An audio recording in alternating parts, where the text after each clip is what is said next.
Hello, people of the internet. It is I, Andres Perez, aka KaijuNoir, here with my very first theatrical movie review, which is the first one I've done in God knows how long.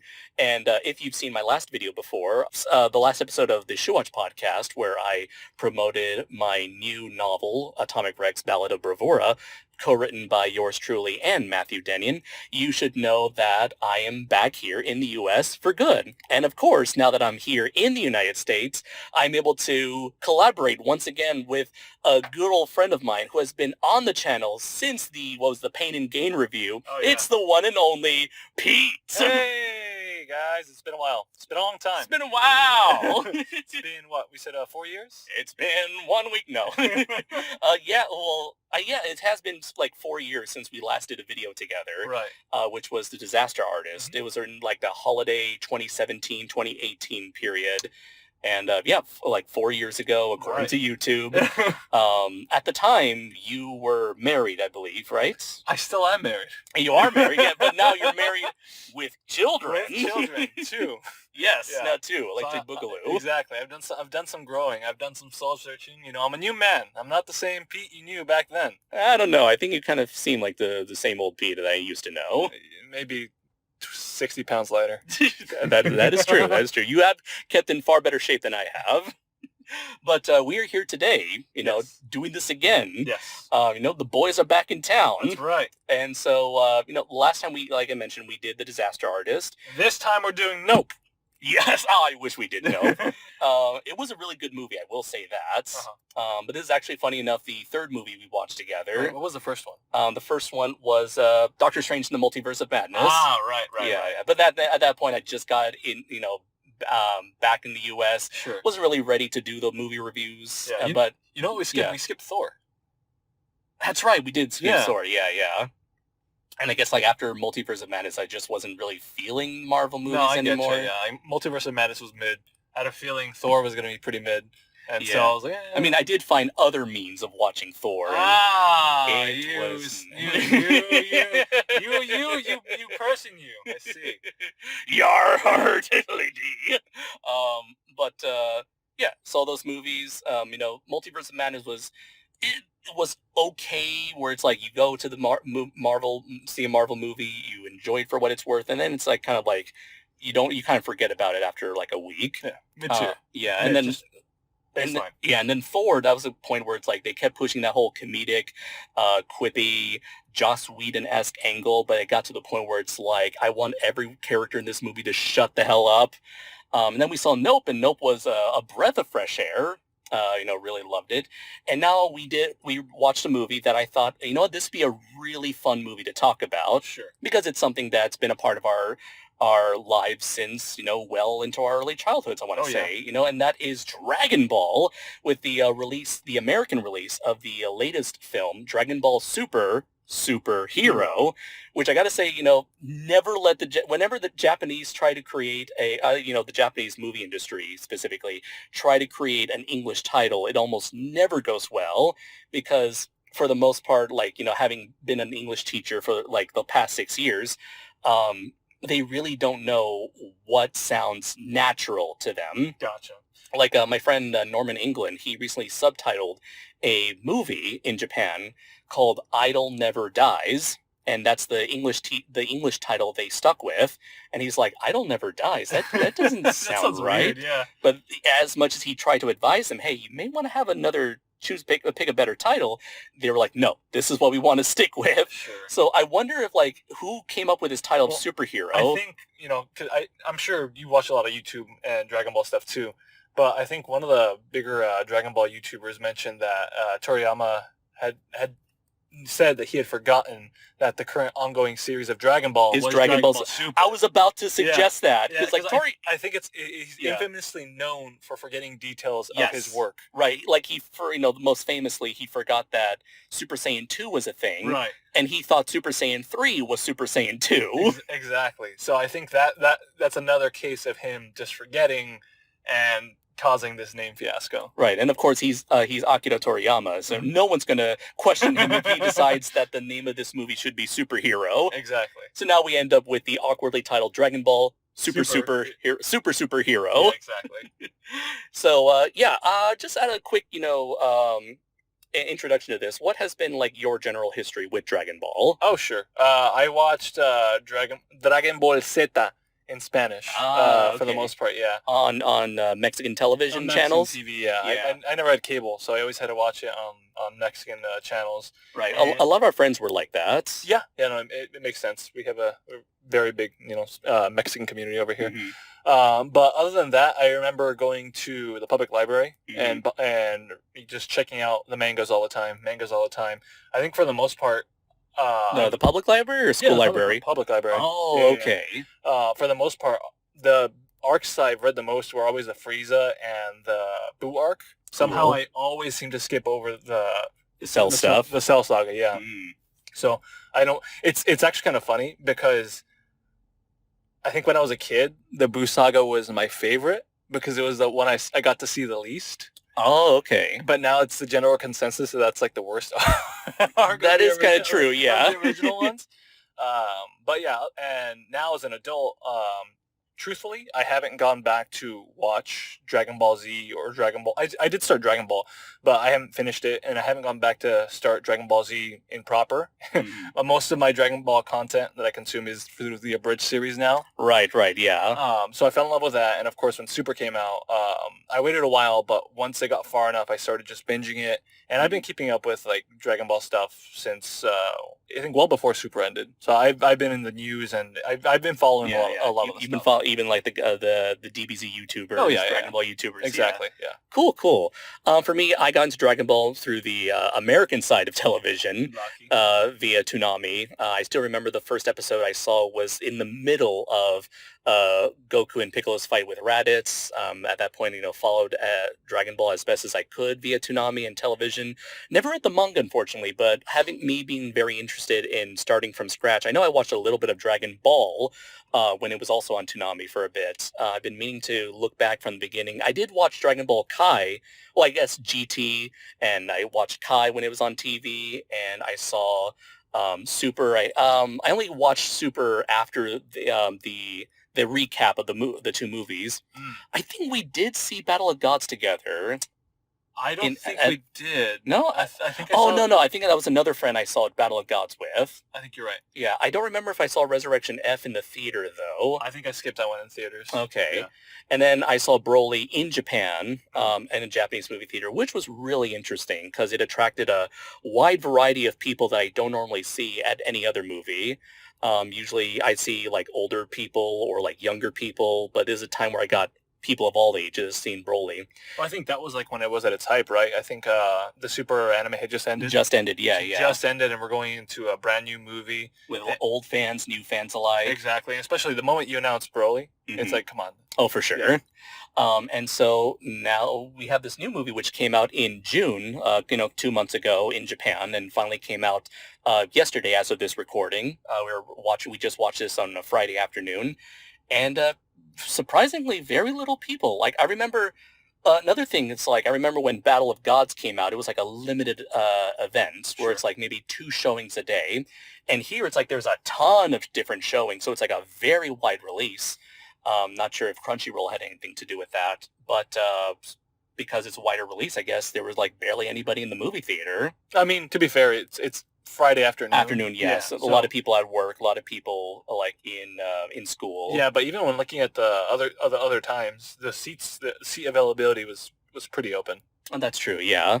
I think you mentioned about there's like a lack of marketing for this movie for whatever reason. A lot of like there's one like prominent YouTuber that mentioned that I saw a video on. He mentioned that there's been like a lack of marketing on the U.S. side, and I think I agree. Like I feel I saw a lot more hype for Dragon Ball Broly, Super Broly. Yeah, Super Broly. Way more than I did now. I think I had to go out of my way to see anything for this movie. Okay. And I only came across that stuff because I was actively like either looking at something Dragon Ball related, but nothing just like out of the blue. Yeah. Actually, can you check your phone quickly just to see how much money this movie made so far? So it's made about $18.5 million in the U.S. And what about Broly in comparison? Oh, sure. Yeah, because I know Broly was indeed a huge success. So I can only imagine like how this compares. Just going by its domestic release. Okay, so it's made almost like $30 million compared to the in Japan domestically compared to the $18 million that it made, that superhero made. So I guess you can say it's almost half of the money that Broly made, which I guess is not very good news. But I guess we'll have to see what the worldwide success, the worldwide profits will be for superhero in comparison to Broly. Because like you said, Broly was just riding off the coattails of Super. Super just ended, and a lot of hype behind that. Fans were clamoring for more, and that was like in 2018, I want to say. Yeah. So it's been 4 years without Dragon Ball I content. know, it's crazy, right? Yeah. Aside from the Heroes anime. Oh yeah, what was it called? Super Dragon Ball Heroes. Yeah. Which is not. It's a thing. Exactly. Yeah, and they come up with like an episode once in a blue moon or whatever, just Yeah. whenever they got to promote a new card for the game. And they still have the manga ongoing too. Have you kept That's up true. with the manga? I haven't at all. I've been meaning to read it once the Moro arc was finished, Sure. and I just never got around to it. I think Yeah. probably because around that time, then I just got really busy, especially with the Gotcha. whole. I think by the time I was moving, then like when I was moving back to the U.S., the whole granola arc was still a thing, and it still is a thing. Although I hear it's wrapping up now. Yeah, I think it's just about wrapped up and it's transitioning to its next arc now. Don't get me wrong, I haven't read it either, but when it Mhm. comes to the manga, I'm more of like keep up with like the just discussion. So I have a general idea of what's going on in the manga. That's true. Now, and it is kind of interesting to see, like, because I hear the there were rumors that the super anime was going to come back next year, I feel like there's 2023. been rumors that that super anime was going to come back so many times. Yeah, I'm sure part of that was true, and I'm sure COVID threw a wrench into that. I'm sure it hurt production. yeah. I believe that's the reason why this movie came out so late. Superhero. Well, that you're right about that, but there was also I think they also had a hack that caused them to. Oh lose. yeah, that's right. That was the hack, Yeah. and then they're like, okay, fine, none of you fuckers are gonna get the movie now. Yeah, so I think they lost some assets that they had to go back and either redo or I don't know. It's yeah. Possibly. And then what was it? And they mentioned, like, according to the rumors, that they were going to make a new movie every 2 or 3 years. I think that was a plan. But yeah, I can only wonder what exactly is going to happen going forward. But anyways, we have a new movie. Before I go ahead, quickly, what were your thoughts on the last three movies? Okay. Battle of Gods, Resurrection F, and Super Broly. Battle of Gods, I think it's probably my favorite Dragon Ball movie. Like it's up there. I think it revitalized the franchise in the way it needed to. I think obviously without it, we wouldn't have a Dragon Ball Super in the success that it was. Resurrection F, it was just a lot of fighting. That's the way I see it. It's just one big action piece. Mm-hmm. And Broly, I liked it a lot, especially the first half, where it was like it's the first half is a lot of story and world building, and the second half is pure fighting. So I did find that the first half for me was my preferred part of Broly, but the fighting was fantastic too. So I think for me it would probably go Battle of Gods. Oh, actually, I think I'm going too far. Yeah, I mean that's the three movies, right? Yeah, that's Yeah. So I think Resurrection F is like probably on the bottom, and then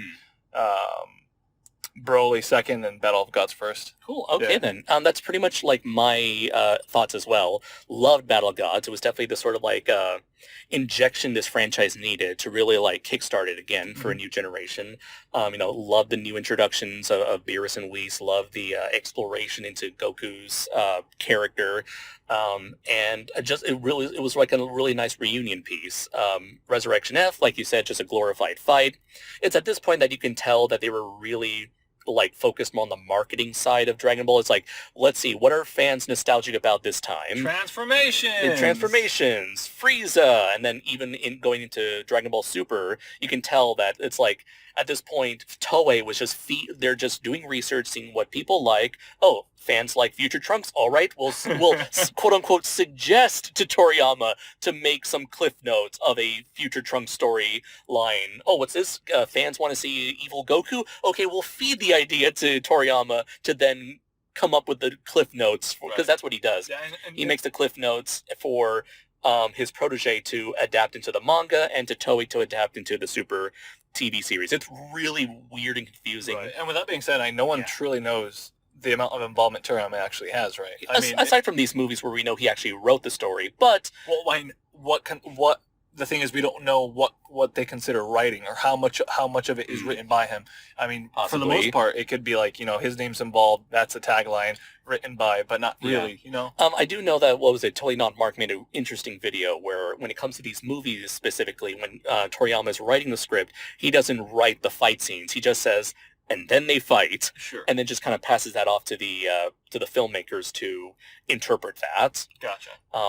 But yeah, it is really interesting in this point in time where they are trying to continue the storyline. But it's like, if the anime does come back, do they carry on with the Moro arc and Granola arc, or are they going to carry off of what the movies are going to do? Because the movies have both Broly and Superhero do not mention the anything from the manga recently.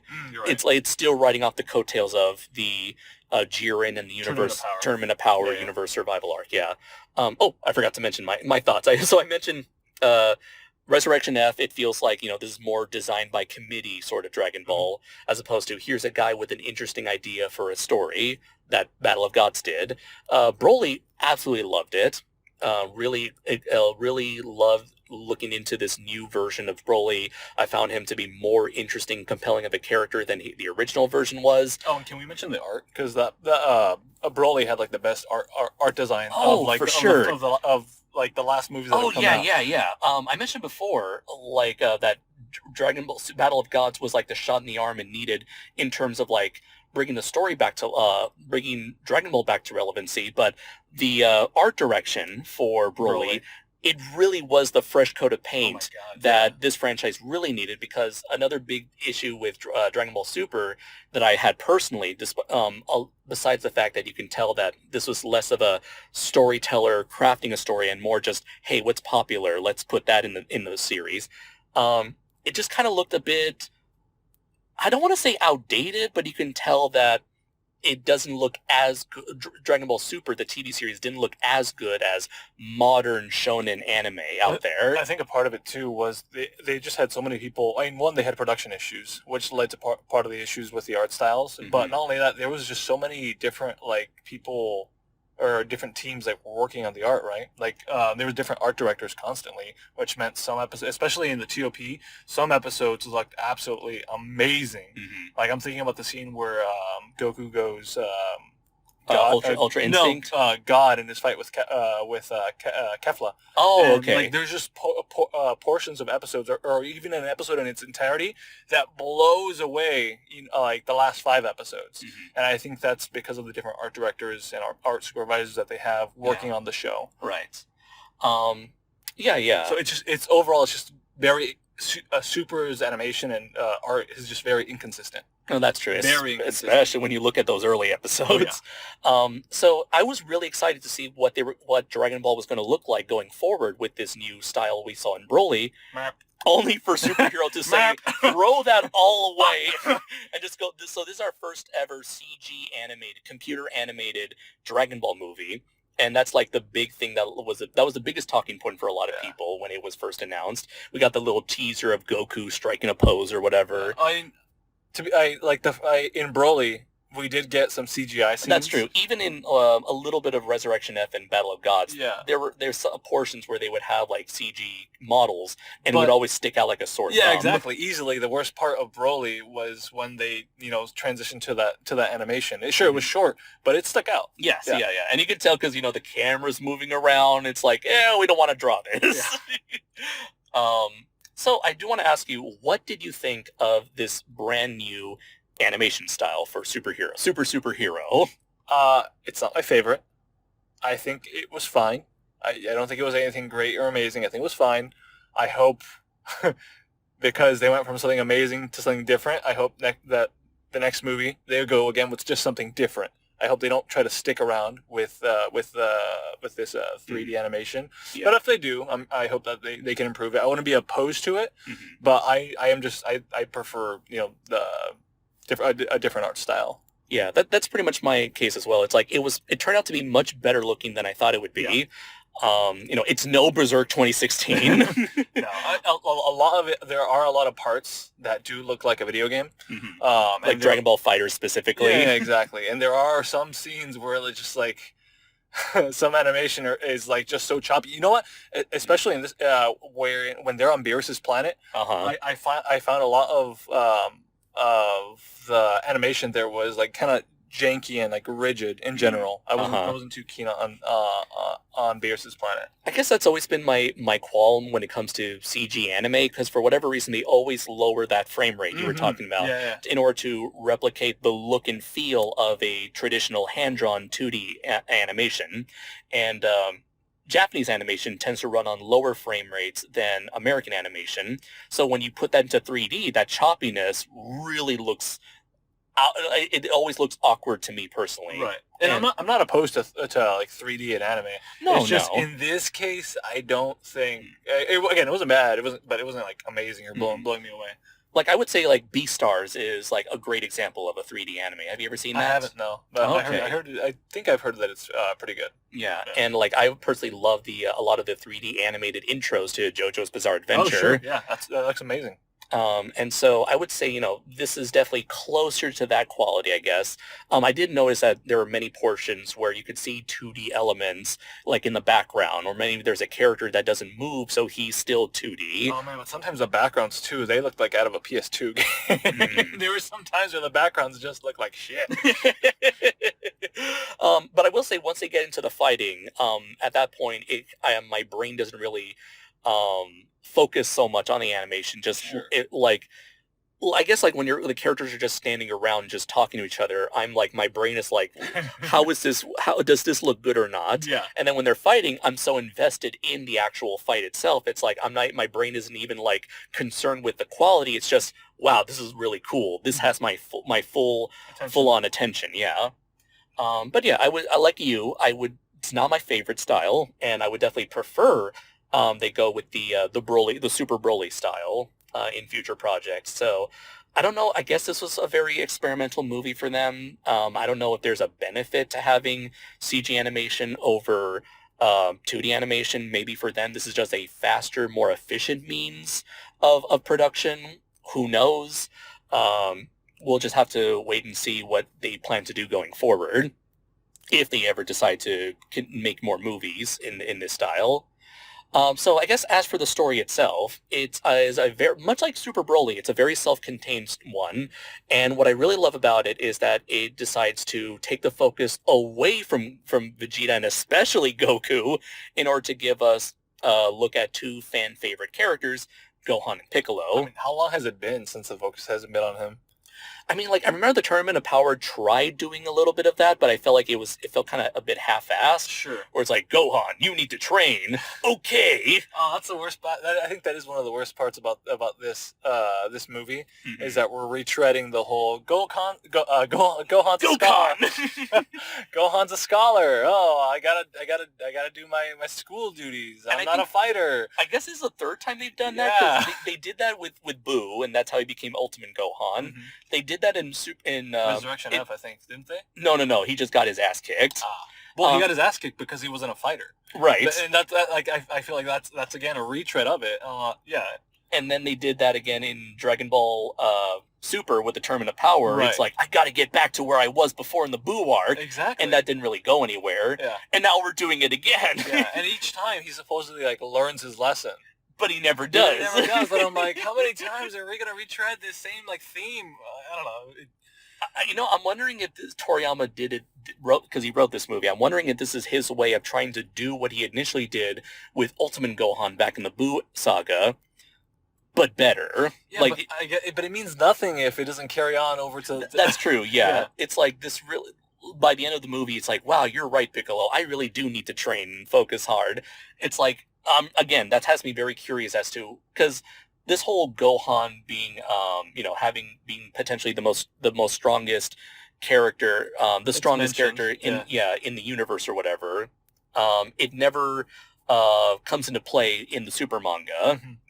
Assuming the Moro arc and the Granola arc take place after, or take place after Superhero. I think they do. I think Superhero is supposed to take place before the GT time skip, like 1 year before it, so that we're nearing the very end of End of Z stuff. Exactly. So like I do wonder, because like the fact that Gohan is supposed to get back into business, get a bit serious again, doesn't follow up on, it's never follow up in the manga, and of course the manga was written, the super manga arcs were never were made well before Superhero. Mm-hmm. So like if there's going to be another movie going forward, or there's going to be the Dragon Ball TV series comes back, will this serious Gohan stick around? I say no. No, you think he's just going to go back to being a scholar? He's going to have to learn his lesson again? I think so, yeah, personally. Especially depending on how this movie performs. Yeah, I think so. It really sucks. And you know what? As much as I enjoyed seeing like Gohan and Piccolo again, and yeah, it is retreading old ground. But to be fair, this whole movie is a big retread on like the Cell arc, right? A lot, yeah. It's a lot of fan service here. So I guess a quick summary of the plot. The Red Ribbon Army is back. You have what's his name? General Red, his son, Magenta. He's the new guy in charge of the Red Ribbon Army, although they have since tried to covertly rebrand themselves as the Red Pharmaceutical Company. Totally a different thing. No, that's not the same logo that we used before. What, those guys that try to take over the world? Nah, that's not us.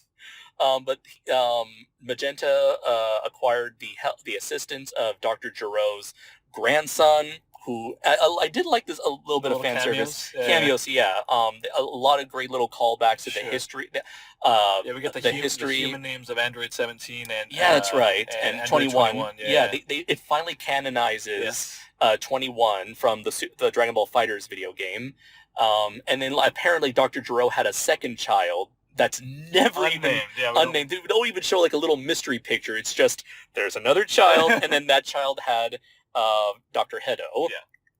So you had Dr. Hedo, the grandson of Dr. Giroux, teaming up with the son of General Red, and together they produce a series of androids.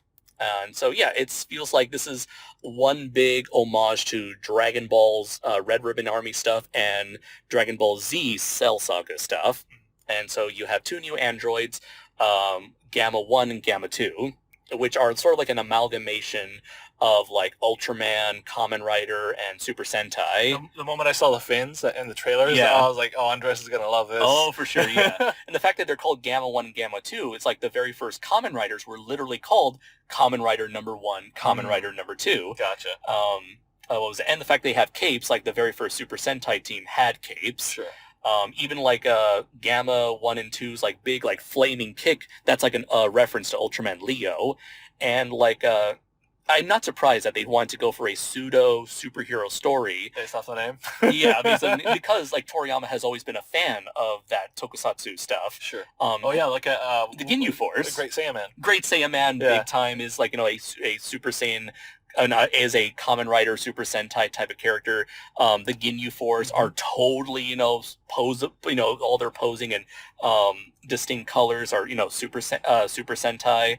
So yeah, for him to want to say, hey, superheroes are popular in America, and I like Japanese superheroes, let's do that. Although I am disappointed that there's no mention at all of Saiyaman. Oh yeah, I know, right? You'd think a movie called Superhero would involve the one superhero from Dragon Ball. And he was in Super. There was a couple episodes with that's Sam true. And stuff. Yeah, so I'm surprised. Yeah. You didn't even have a chance to, bring in, that's another thing. Like, they brought in all these characters at the very last minute, but no Videl, so we don't even get a Great Saiyaman 2 or / Great Saiyawoman action. But anyways, the Red Ribbon Army, they're back. They build a bunch of new superhero-themed androids, and Piccolo finds out about this, and he proceeds to sort of constantly push Gohan into getting his groove back. And that results in a lot of fighting, because it's Dragon Ball. You kind of tend to expect that sort of thing. I do want to say that I liked how I found it amusing that there were portions of this movie where they do take the time to explain all this like Red Ribbon Army backstory, but then there are certain parts where it's like, oh, this was back in the time where I used to be Kami. Kami, what do you mean by that? Do your own research.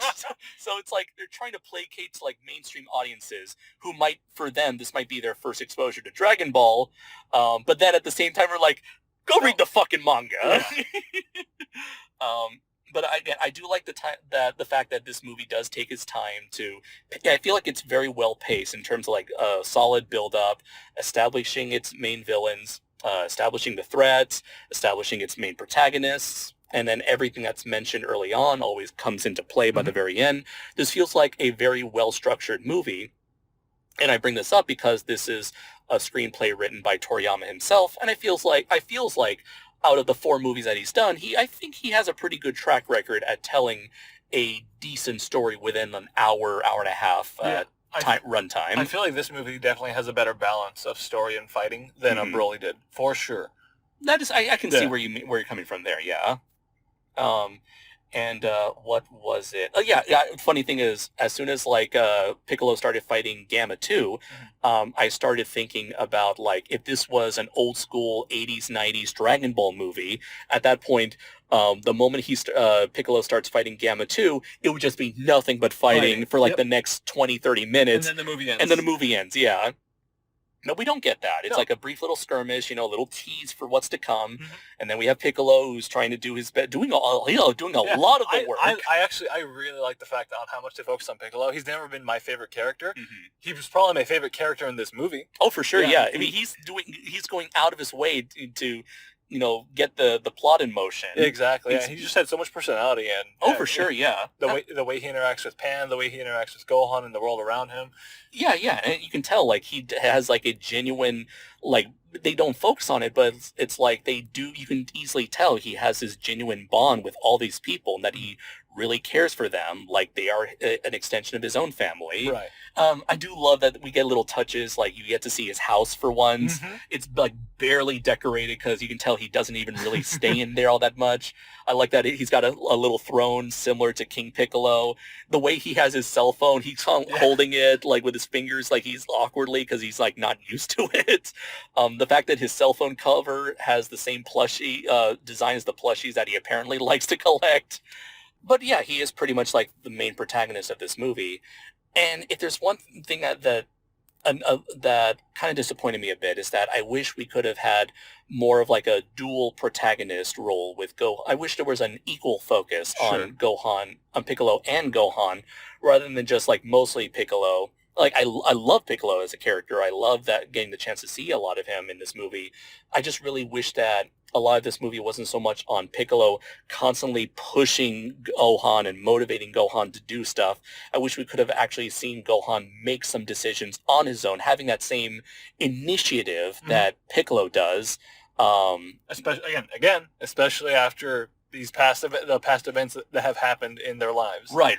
And like, even again, this is like treading old ground where Piccolo is constantly like saying, you need to train. It's like, that was a good at the very start. It's like, he's berating Gohan. I like that little moment, forcing the clothes on him.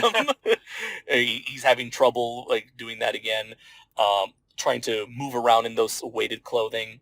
But it's like from that point on, I feel like we should have had a scene of Gohan by himself, looking at everything he has experienced up to this point, and be like, maybe he does have a point. Like some self-reflection. Exactly. I feel like we needed some self-reflection during, this moment of calm, moment of peace. But I mean, I guess, wouldn't that make it worse if they end up not doing anything with him? Oh, yeah, for sure. If they don't do anything with Gohan after this movie, then yeah, it would make this whole movie entirely pointless. Yeah. But I genuinely hope that this is a return to form for the character of Gohan, because I can tell that the reason why they put so much focus on Gohan in this movie is because they know for a fact that audiences love him. A lot of fans like you and I really like this character, and we want to see him thrive. And maybe they're trying to do that. Maybe this is sort of like them throwing a bone to the fans. Maybe, but I don't know. Considering like the manga stuff has nothing to do with Gohan yeah, at all.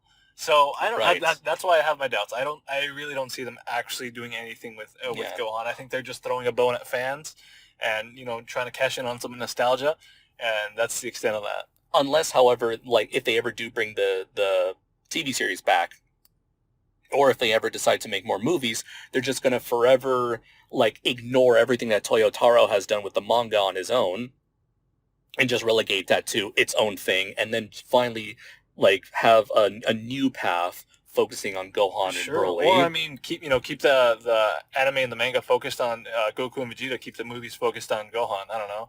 Potentially, who knows? And you know what? The fact that they want to do movies for like every 2 or 3 years, I wouldn't be surprised if they decide to do like something where it's like each movie's going to focus on different characters. So like Super Broly was mostly on Broly, Superheroes mostly on Piccolo and Gohan.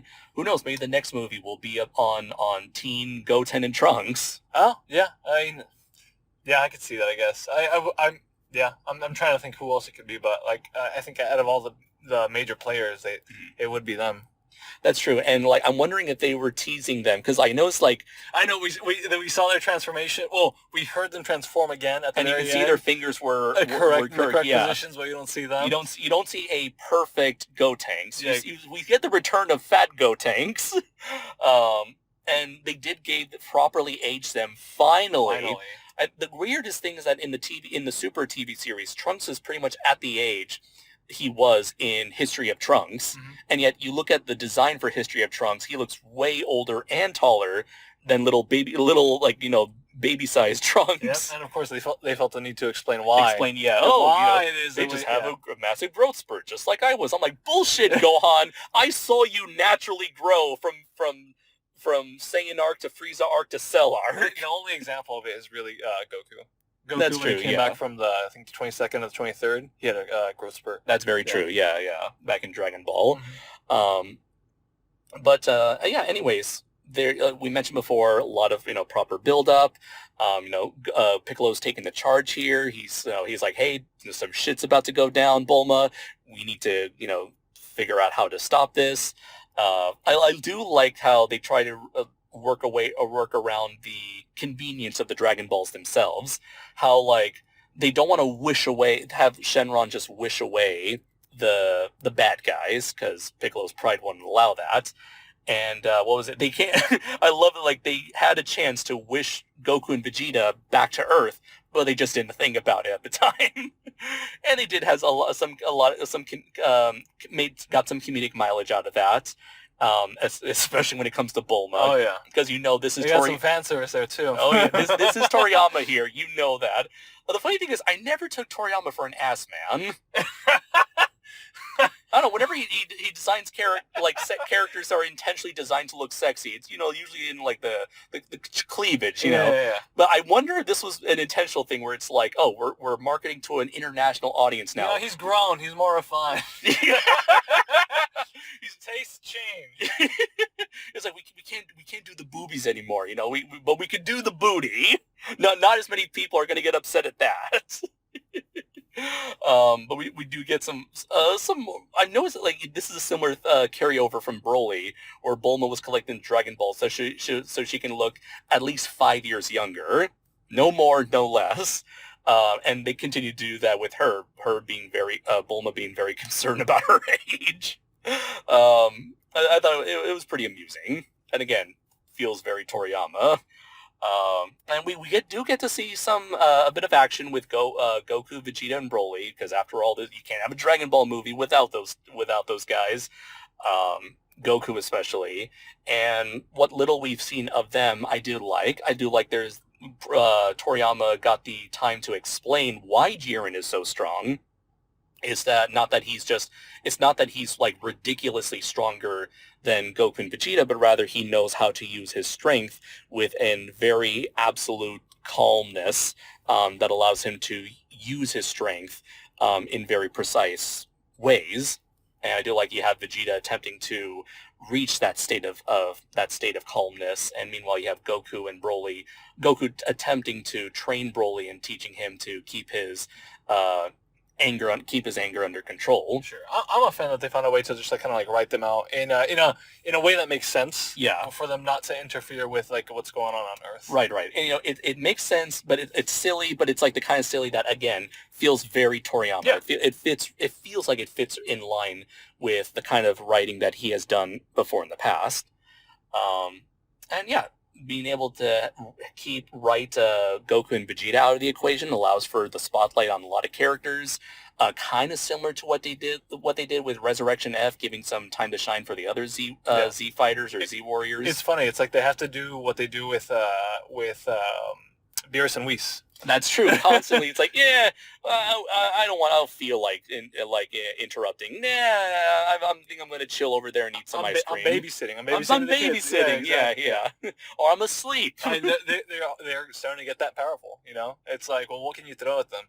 And so I mean, that's where the question is, like, at Goku and Vegeta's levels, what could they have done with the main villain, or not the main villain, but what would be the villain of this movie? Oh, true, yeah.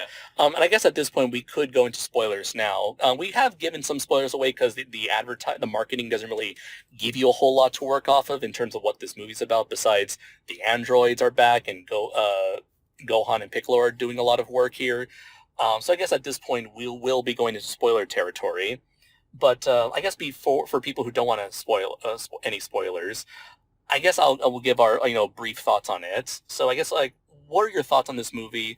Where do you rank it in the Dragon Ball recent Dragon Ball movies, at least? And yeah, just overall, sure. What do you think how this stands out compared to the series? I thought this is a great movie. I think it's on the level of like the Dragon Ball Super like story that's been told so far. I don't think it's amazing. Like, I don't think there's anything amazing in Dragon Ball Super as of yet. So I think it's there. I think it matches like the tone of the story told throughout Super in general. And I think it's a good movie. In terms of like the most recent movies, I think Battle of Gods is probably still my favorite, followed by Broly, followed by this movie, and then Resurrection F. I haven't seen the older movies. I don't know if you have. So it'd be something to go back to later on. But yeah, no, I think Dragon Ball fans should definitely go out to watch it and support this movie, because who knows how it's going to do here. Yeah, that is true, and I pretty much agree with you as well. I feel like it's very entertaining. It has a really good story, even though it feels a little bit, been there, done that, a little more fan servicey. But I feel like with the elements it has, on its own as a standalone piece, like, I guess, like, when compared to the rest of the franchise, it does feel a bit derivative with the Gohan stuff and the Red Ribbon Army stuff. But looking at it on its own as a standalone product, I think it's a very solid movie. Good enough animation, really exciting fight scenes, wonderful character moments and interactions with the whole cast. I feel like Toriyama really knew how to utilize the characters at his disposal. And I think this would lead to a very satisfying experience for Dragon Ball fans. Now, for anyone who isn't a Dragon Ball fan, I feel like Broly does a better job in terms of, like, you're following this character from beginning to end. And I feel like you even get like the beginnings of a lot of the characters. So. Yeah, so I feel like Broly, ironically enough, is more like beginner friendly than this movie. Yeah. Oh yeah, absolutely. I think you have to have some like base knowledge coming into this movie. Oh, for sure. Yeah. And this movie knows it. It's like it tries to meet you halfway by explaining some things, and then for other things, it's like, no, the fuck's a Kami? So, yeah, anyways, highly recommended. I guess I'd give it like a solid 4 out of 5. I think, it's definitely a movie I'd love to revisit in the future, watch it among other Dragon Ball fans. This is my second watch. Oh, that's right. Yeah, because I watched it improperly, subbed on my phone when it came out. You saw like the cam version. It was all right. It wasn't that bad. And yeah, no, I've watched it twice now. I don't know if I'd watch it a third time, like, especially right after this. But I'd say it's worth watching. Cool. Yeah. Okay, nice. Let's see. So going into slightly spoilers, what did you think about Gamma 1 and 2? I like Gamma 1 and 2 a lot. I like them as new characters. I like that they were different. They don't remind me of Android 16, 17, and 18. Exactly. They don't remind me of them. I wish we got to see a little bit more of Gamma 1's personality, because That's true. Most of our time is spent with Gamma 2. And I think deservedly so, given what happens to him by the end of this movie. Oh, sure. I don't, for some reason, maybe because he was wearing a blue cape, I'm like, this guy, it's Sonic. He does have a more cocky attitude. Yeah, exactly. Like, he's definitely like the more slightly less mature version of the two. Uh-huh. I think it's a nice little balance. I like the little interaction they had where like you had Gamma 2 trying to lean on Gamma 1's shoulder and Gamma 1's shoulder's like, oh, stop it. Yeah, so while the characters are conversing, we'll see them in the background just kind of like bickering with each other. Yeah, yeah. And yeah, it's fun, like little things to see in the background. Yeah, nice little character moment for them to kind of like show these are their personalities and this is their sort of relationship with each other. Mm-hmm. And it's nice that they're just not generic, bland. True. Like what was it? As much as I love Android 13, they could have easily have been was it? I forgot. It was Android. Was it 11 and 12? I think that's what they were called. I think so. Yeah, 12, like 11, 12, and 13. Sure. Like. And in general, I'm more thinking like in Resurrection F, that guy that Frieza abuses because of his training, he has somewhat of a role, but he's not really that important. He's like that gray guy. Do you remember? Oh, the one he was given a slightly larger role in the Super anime. Yes, exactly. But doesn't go anywhere. That's what I mean. That guy. Okay, yeah, okay. so like stuff like that. They're side characters, but they're side characters that still have an important role within the movie and that actually have character. Right. Yeah. And like you mentioned before, they didn't really focus on Gamma 1 that much, and the fact that he's going to stick around and become like a permanent fixture of the main cast. This is what I really enjoy, actually, like how the recent movies, they feel like they're making a change, a big enough change to the status quo. Mm-hmm. Because when you look at like something like Resurrection F, it just feels like nothing has changed. Agreed. Then yeah, sure, you bring back Frieza, but then you kill Frieza and the status quo is restored. All they did was they just introduced Blue. Yeah.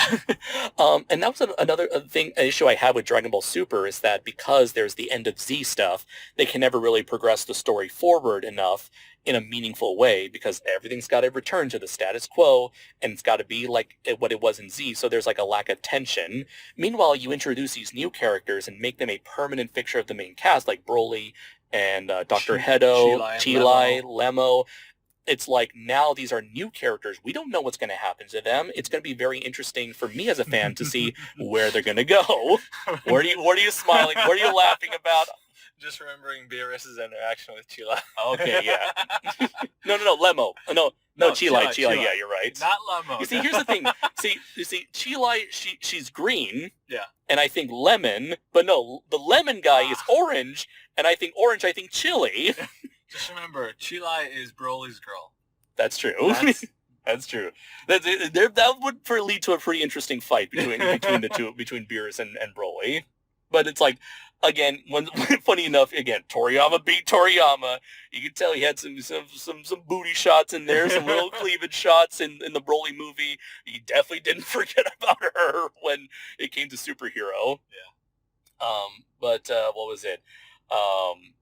But yeah, again, introducing these new characters, having them stick around, I feel like it breathes new life into this, somewhat stale status quo that the super anime has been stuck with. Mm-hmm.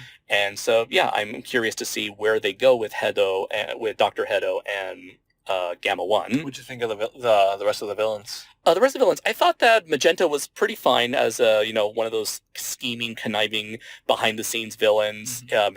His henchman, the ridiculously tall guy who's so tall he needs Carmyle. Yeah, Carmyle. I thought he was okay. I like that they kind of they turned them into someone like mafioso type of characters. Yeah. They were fun. Yeah. And when it came to the ultimate final boss, was it Cell Max? What do you think of Cell Max? I'm not a fan. Not a fan. Not okay. A fan. I wasn't too keen on Cell Max myself. Yeah. I guess for me, he reminds me a lot. Do you remember Hachiak? Yeah, I do. Yeah. I actually, and the colors too, the red and the green. Yeah. But, no, he was red and pink. Right. But he had a green gem. I think that's true. That's true. Yeah. He served essentially the same role as Hachiak from Plan to Eradicate the Super Saiyans, mm-hmm. where he's just a big, strong, or even Bio Broly. Yeah. He's just a big, mindless beast. And that's my problem with it, though. So why make it Cell? Like I get, Because the fan I know, service. I know we want it for like Because of the Goku Super Saiyan 2 moment. Gohan. Sorry, Gohan Super Saiyan 2 moment. I'm just like, he has like none of Cell's characteristics. No, not he at all. doesn't heal. He doesn't have the like. I get it. It's Cell. But it's not. We want to sell Cell. Yes, But it's not Cell. But at the same time, the argument to that is, Yeah. well, what did you want? Did you want a carbon copy, and do you want them to repeat like a literal copy of Cell? Mhm. Not really. But if you're gonna do Cell, then Yeah. at least put something in there that made him there was a reason why people like Cell, and Yeah. Cell Max was not the reason why people No. like Cell. No, he like they took Cell and turned him into movie Broly, original movie Broly. Yeah. So I'm not a fan, but at the Yeah. same time, I don't have a huge connection to Cell, so it's not like I'm outraged at what they did at my boy Cell. I mean, I did like at the very least they explained Cell Max's creation, where it's like we want to recreate Jiro's Ultimate project, but we don't have the means to do it perfectly. And I like how Dr. Hedo had a resentment against working on Cell Max. Because he doesn't like working on something that his grandfather previously worked on. I liked everything around Cell Max. Yeah, but the final reveal and the final what we got. He's semi-perfect Cell. Yes. But red. And don't get me wrong, I like that we got a kaiju fight. That's true. That was good. Yeah, that was cool. That was cool. And I love the Shin Godzilla reference in there. I never thought that Toriyama would be a big enough Godzilla fanboy to put in something as recent as Shin Godzilla. I don't know if he actually did that, or that could, because again, he doesn't really write the fights, so I don't know if he specifically wrote that moment where all the purple laser beams, or if that was like something that another, the animator was like, hey, what if we did a Shin Godzilla? I like that. Yeah. So I mean, He's just a big giant obstacle for the characters to fight, and for Gohan to have his not Super Saiyan 2 moment. I hate the transformation. Yeah. I hate it. It's out there, man. There's that scene where he gives like the grin and he's transformed. Like, what is this? What is this? What is this? Yeah. I think I'm so tired of transformations. Oh yeah. In Dragon Ball, and I know that's what sells, and I know I it's a hate-love relationship because I get hyped for it too. Mm-hmm. This is not it. Like I get this, that transformations serve a purpose. They're there to be a physical representation of a moment where the character has come to like some sort of like major character growth. But it's definitely it's abused a lot, especially in later Dragon Ball, where it's just like, how do I get out of this situation? New transformation. And the thing is, it feels like once again we have an unearned transformation. Right, which is something that like the Team 4-Star guys bring up. Yeah. Like Super Saiyan 2 was a beautiful moment that actually had a lot of proper build-up. But it's like this just sort of comes out of nowhere. This is the same reason why people had trouble with this Universe 6 Saiyans. Because they undeservedly get Super Saiyan 2, Super Saiyan, and Super Saiyan 2. It's the same reason. Like, or Super Saiyan Blue, for instance. Yeah, exactly. Like, where the fuck did Blue even come from?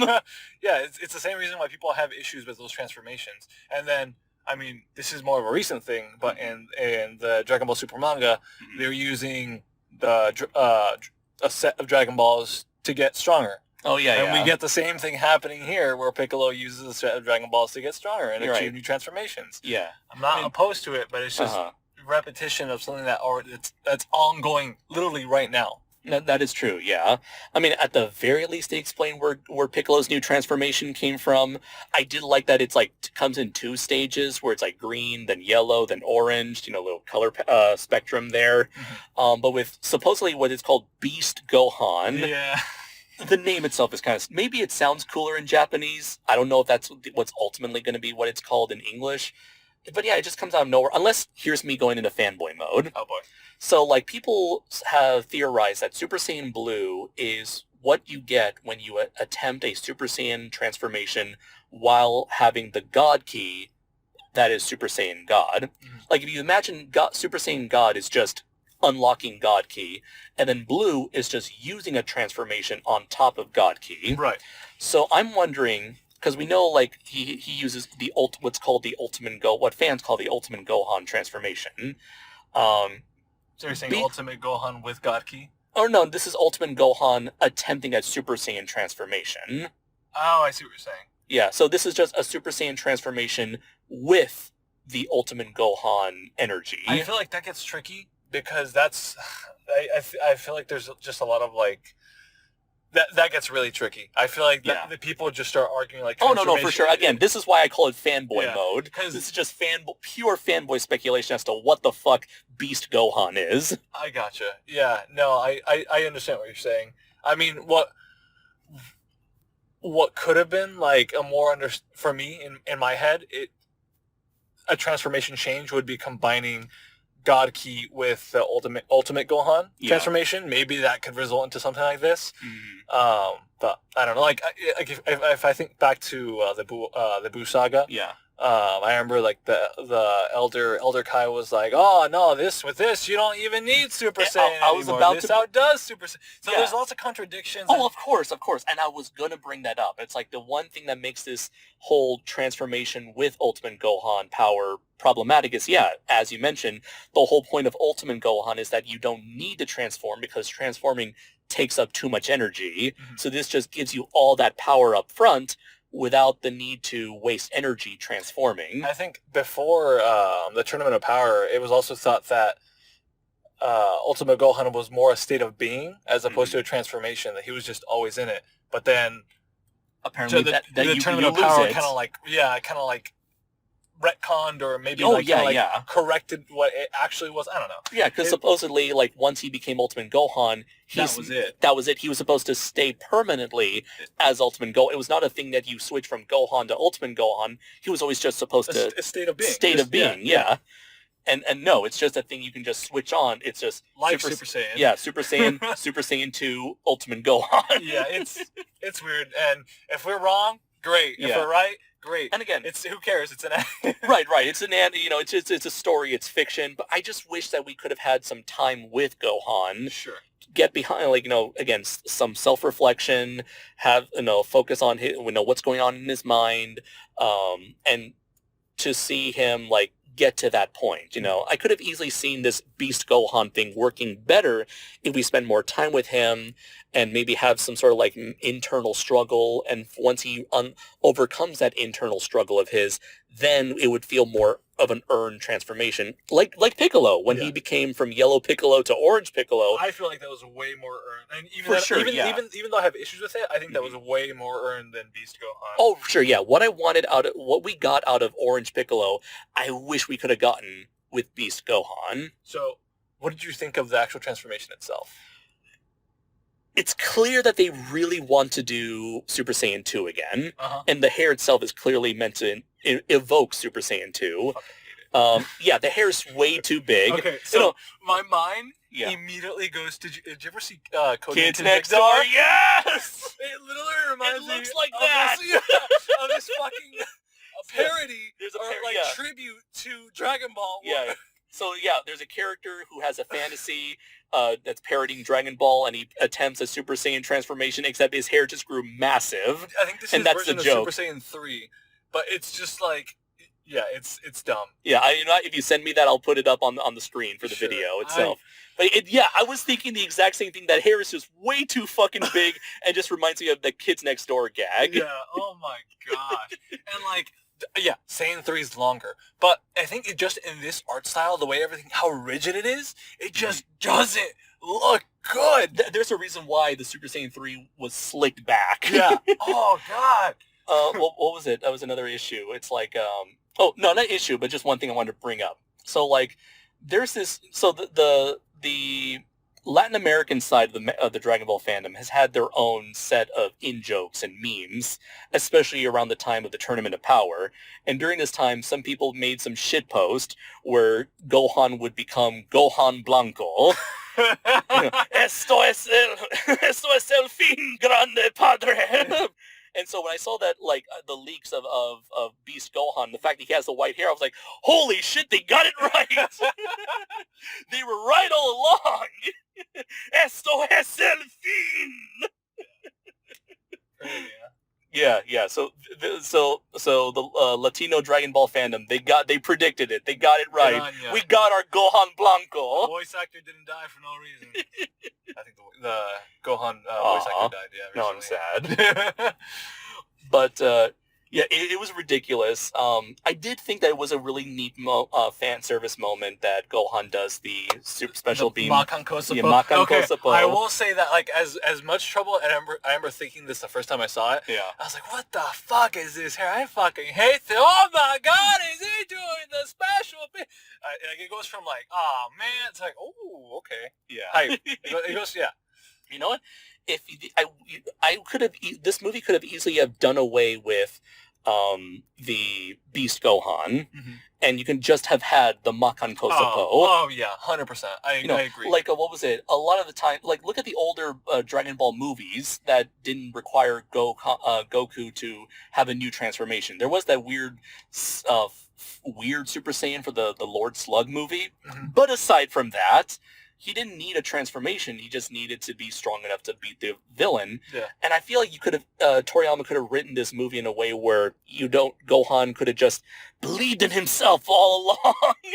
Some of that anime bullshit. Do the Makan Kosopo, and then, just be done with that. After all, you don't need to obliterate the villain. Just blow off his head. That's another thing that drove me crazy again. What? The weak spot. Yeah. I like Cell. it. No, but it's Cell. He's but supposed to regenerate. Like, what is this shit? Remember, it's not Cell. It's a whole other thing. Again, I did kind of roll my eyes with Cell Max, but it's like he served a purpose as a rage monster and boss. It could have been fucking Harudegarn for all I care. I would have preferred if it was Harudegarn. Yeah, honestly, yeah. Harudegarn, again, big mindless monster. Yeah. I love big mindless monsters. Again, as a big mindless monster, he served his purpose. I like the build up to him. But yeah, the fact that it was Cell, some cheap fan service. It's like, I like the concept. I like everything around Cell Max. Just the fact that they bring him back just for this. It's like, yeah, it kind of pointless ultimately. But, hey, it led to a cool fight at least. And the fact that, Piccolo brought back both his giant form and the stretchy arms. That was cool. Yeah. Yeah. And this is, Toriyama, he's known for forgetting stuff. And, he's always, forgetting stuff that he introduces because he's always moving forward and making up new shit. So I want to say, like, when it comes to the super side of the franchise, I feel like there's got to be a lot of people he's working with saying, hey, remember when Piccolo grew giant? How about you do that? Oh, yeah. I don't know. I'm still not convinced that he has a lot to do with that kind of stuff. And I think it's like the people around him that are bringing that, especially because the whole fight scene thing. Oh, true, yeah. You're right. That you could have just said, and then Piccolo fights Cell Max, and then someone in the animation department be like, hey, let's have him grow big. All right, so if there's nothing really to talk much about this movie, yeah, I guess we've already mentioned final thoughts, but I guess the last thing to say is, because we both, despite our qualms with the story, whether it's too fan servicey or, been there, done that, we still had a good time with this movie. Still better than Resurrection F. Oh, for sure, yeah. I guess I would say, what would you like to see with the franchise going forward? Oh, man. Because I mentioned the Gotenks. Yeah. I would like to see something with them, because they were barely in this movie. Something with 18 and Krillin, perhaps. I want more moments where we don't really get Goku or Vegeta, or I would like them in, but I feel like the power scaling is just fucked at this point. They've made the characters too strong. And it's like that's why we need Beast Gohan. Every event has to be like a universe-ending, kind of an ordeal, unless Goku or Vegeta aren't there. That's true. I wish there was some way to like reset things, just to like not make things so big in scale. That's true. That's my answer to that. And I guess like you can't really pull an excuse that like I liked how they handled this movie with trying to keep Goku and Vegeta out of it. Yeah. But you can't do that every time. Yeah. Much like with Beerus and Whis, it's like we don't want to feel like getting involved. Yeah. But you can only do that so many times before it gets repetitive. Exactly. Yeah. I don't know what they can do with the current cast anymore. I feel like they have to keep like adding new characters that can keep up with their abilities. Yeah. I mean. Unless you do something like very small scale, like what if? Do you remember, what was it called? The one that focused on Goku Jr. like after GT. Yes. Hero's Legacy? Yeah, that's what it was. Okay, it was like, a little small-scale adventure of Goku Jr. Trying to save Pan, right? Save Grandma Pan, yeah. So imagine, like, you did something like that with Pan. I forgot to mention, I really enjoyed Pan in this movie. Little, very adorable character, very easily likable. Loved her relationship to both Gohan and Piccolo. No Videl. Sad that we didn't get much Videl. I think she's a really great character that has been sadly been, underused.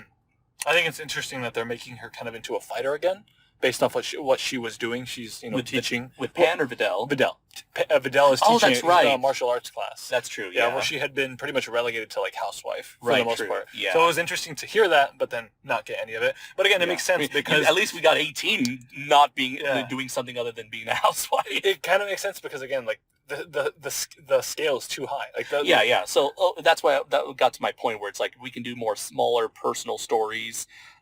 Here's a story about Pan doing her own thing, or Gotenks doing their own thing. Yeah, but at the same time, my brain's like, no, I want big men, strong muscle, fight. So there's a difference between what I think I want to see and what I want to see. Yeah, ultimately, I just want a good story, some cool action. Thankfully, we got both in this case and with Broly, and Battle of Gods. But it's like, yeah, as long as they keep doing that. I don't know. Again, I don't know who the hell knows what they're going to do, moving forward. Yeah.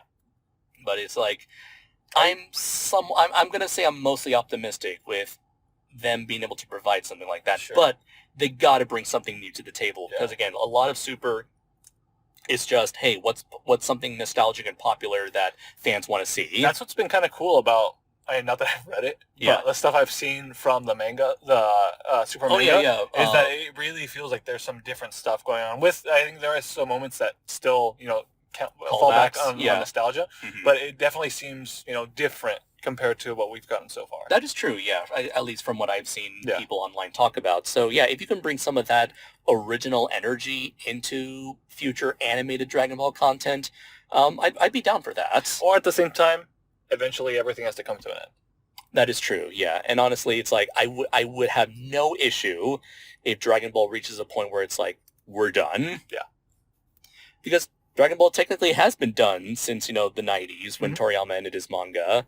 But, as fans, we keep coming back for more. Well, anyways, those have been our thoughts on Dragon Ball Superhero.